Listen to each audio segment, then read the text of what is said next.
Welcome back to my channel Celebuzz. Please share and subscribe and press the bell icon for new updates. Carlos Humberto Santana Barragan was born into a musical family on July 20th, 1947, in the Mexican town of Autlán de Navarro, which is located in the state of Jalisco. Young Carlos began playing the violin at the age of 5 under the tutelage of his father, José Santana, who was an accomplished violinist in a mariachi group. But the guitar quickly won his heart, and by the time he was 8 years old, he had completely changed his concentration. Carlos fell in love with the expressive potential of the blues instrument after being influenced by the soulful sounds of blues greats such as John Lee Hooker, T-Bone Walker, and B.B. King. When his family relocated to Tijuana in 1955, he was introduced to the vibrant American rock and blues scene. Then, in the early 1960s, he made yet another crucial transfer to San Francisco, a city that would influence his future as a musician. Carlos was exposed to a variety of influences while he was a part of the city's flourishing counterculture. He formally obtained U.S. citizenship in 1965. He established the Santana Blues Band the next year, which was later abbreviated to simply Santana. The band is renowned for its daring blend of rock, Latin, jazz, blues, and Afro-Cuban rhythms, all of which are fueled by Carlos's intensely personal guitar playing and the group's inventive drumming. Despite Carlos subsequently acknowledging that he was high on LSD and hardly recalled performing, they made their breakthrough in 1969 with a jaw-dropping set at Woodstock. Due to the success of the single Evil Ways, their debut album Santana peaked at number 4 on the Billboard charts that same year. They cemented their position in music history with songs like Black Magic Woman, Gypsy Queen, and Oi, Como Va from their second album Abraxas, 1970. The album went 4 times platinum and was on the charts for 88 weeks. The band's sound became more complex as the 1970s went on. Carlos experimented with jazz fusion with albums like Santana 3, 1971, and Caravanserai, 1972, taking cues from musical titans like John Coltrane and Miles Davis. A change in spirituality coincided with this new course. Carlos joined the Indian teacher Sri Chinmoy, who called him Devadip or Lamp of the Supreme. As his trip progressed, he eventually converted to Christianity in 1992, reflecting his constantly changing religious beliefs. Some of his more daring recordings, like Illuminations, 1974, with Alice Coltrane, were significant artistic turning points even though they weren't very successful commercially.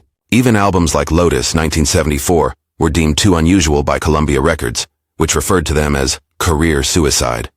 Nevertheless, Carlos continued to push forward with albums like Moonflower, 1977, and Amigos, 1976, working with legendary artists like Herbie Hancock, John McLaughlin, and Buddy Miles. Then came a career-defining return in 1999 with the album Supernatural, which featured powerful collaborations with Eric Clapton, Rob Thomas, and Lauryn Hill. In addition to selling over 25 million copies, the song tied Michael Jackson's record by winning 9 Grammy Awards in one night. Smooth, one of its best songs, rose to become the second most successful Billboard hit ever. Carlos continued to produce noteworthy albums in the ensuing years, such as Shaman, 2002, All That I Am, 2005, Corazon, 2014, and Blessings and Miracles, 2021. Santana's legacy is indisputable, as evidenced by her more than 100 million records sold, her appearances for over 100 million fans, and her 10 Grammy Awards and 3 Latin Grammys. In 1998, he was admitted into the Rock and Roll Hall of Fame, and in 2013 he received the Kennedy Center Award. In 2023, Rolling Stone even named him the 11th best guitarist. Carlos has dedicated his life to giving back in addition to his musical accomplishments. He co-founded the Milagro Foundation in 1998 with his first wife, Deborah King, whom he married in 1973 and divorced in 2007. Since then, the foundation has contributed more than $8 million to support underprivileged youngsters via health, education, and artistic initiatives. Carlos wed drummer Cindy Blackman in 2010, and the two of them worked on albums like the Isley Brothers' Power of Peace, 2017. As evidence of his wide-ranging impact beyond music, Santana has ventured into lifestyle businesses under the ROC brand, which now sells shoes, guitars, and cannabis products. A challenging path, recovering from childhood trauma.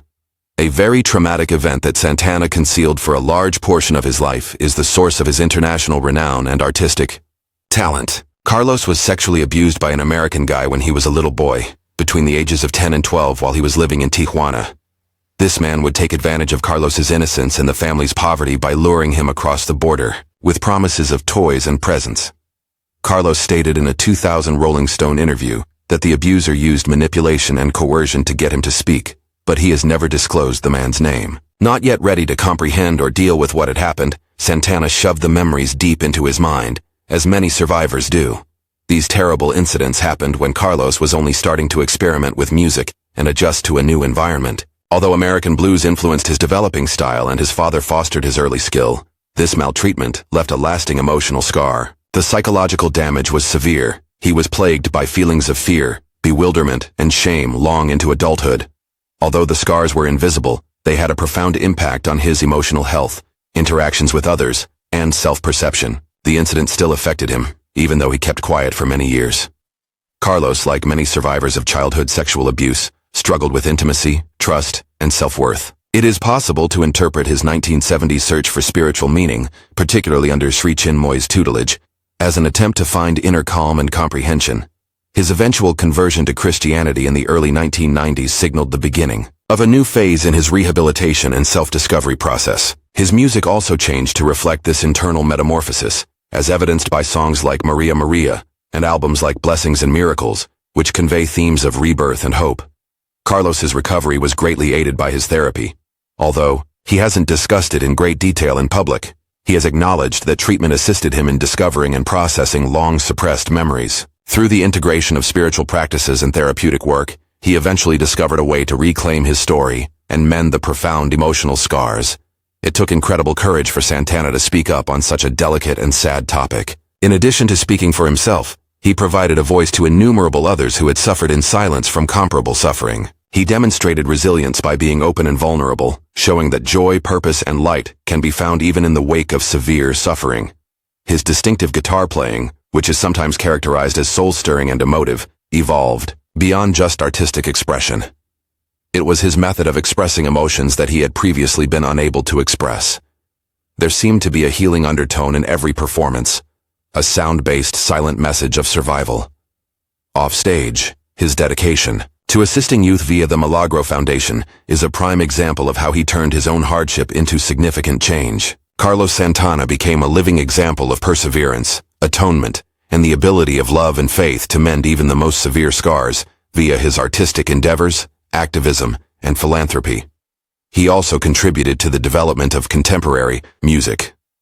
Milagro means miracle in Spanish, and it was established in 1998 by Carlos Santana and his then-wife Deborah King. Instead of merely giving money, they wanted to invest in the education, health, and artistic exposure of underprivileged youngsters in order to genuinely improve them. For Santana, this was a very personal decision rather than a PR ploy. Having experienced a difficult upbringing, he knew what it was like to feel helpless and invisible. That empathy turned to become the foundation's main tenet. Santana was working to provide kids the possibilities he was never given with each grant and project. His own road to recovery from trauma and adversity had been a long and agonizing one, but he decided to use it as motivation rather than allowing it to control him. He was doing more than just assisting children with this foundation. He was ending cycles of deprivation and neglect. Santana's legacy went well beyond music as a result. It turned into a tale of kindness in action. But Santana's path wasn't without significant challenges. His singing career was just about to take off when he faced yet another obstacle. When Santana was barely 19 years old in 1967, she was afflicted with TB, a sudden and potentially fatal illness. He had already relocated from Mexico to Tijuana, and then to San Francisco at that point, where he was performing with his band and taking in the city's thriving music scene. They were gaining fame in their community and getting high-profile appearances, including opening for well-known performers like The Who. Everything seemed to be coming together at last. Then the sickness struck, a persistent bacterial infection that took away his time, health, and vitality. In impoverished places, TB continued to exist despite medical advancements, especially among immigrant families.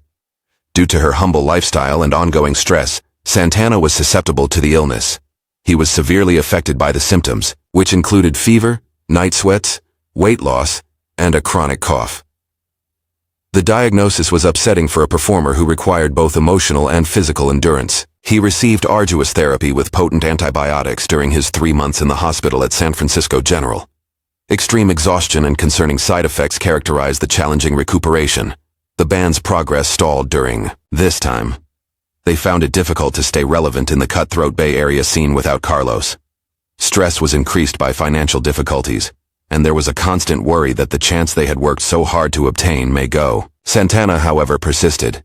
He returned to music with a fresh feeling of purpose and clarity after leaving the hospital, weak but determined. His battle with tuberculosis not only tested his physical limits, but also strengthened his inner fortitude. And Santana was given another shot because of promoter Bill Graham's unrelenting support. Graham supported the band and helped them get a spot at Woodstock in 1969, where they would play a show that would forever alter the course of history.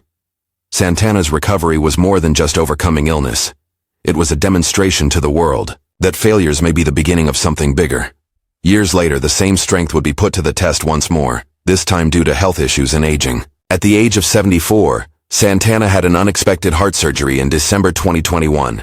He promised his supporters in a poignant letter that he will return soon, even if the exact condition was not made public. Cindy Blackman Santana, his spouse and musical collaborator, supported him during his recuperation. However, the event disrupted a residency he had been doing in Las Vegas since 2012 and forced him to cancel a number of planned concerts. Then on July 5, 2022, Santana unexpectedly passed out on stage during an outdoor performance in Michigan. He was dehydrated and suffering from heat exhaustion as a result of the intense heat and humidity. He was rushed to a hospital for treatment. After the terrifying scene sent shockwaves through the audience, but medical assistance arrived quickly. Fearing the worst, fans worldwide held their breath, but Santana bounced back and onto the stage once more. He and his bandmates had also tested positive for COVID-19 earlier that year, which resulted in yet another round of cancellations. Many may have decided to slow down in response to this series of health problems, but Santana persisted. His recovery was a spiritual triumph as much as a physiological one. Using meditation, prayer, and mental fortitude to heal, Santana was firmly rooted in his faith and spiritual practices. Fusing Christian doctrine with Sri Chinmoy teachings, he found the will to continue performing with Cindy's steadfast support and the adoration from fans. Each comeback to the stage came to represent perseverance. Carlos stood out for his unyielding energy, but his health scares served as a reminder to everyone that even legends are mortal. His guitar was a witness, not just a singer. Carlos Santana persevered through childhood maltreatment, fought off a fatal illness, and is now gracefully navigating the hurdles of aging. His life story was about more than just becoming famous. It was about persevering through adversity and using his position to encourage and empower others. He made his life an anthem of hope by transforming his own struggles into universal song.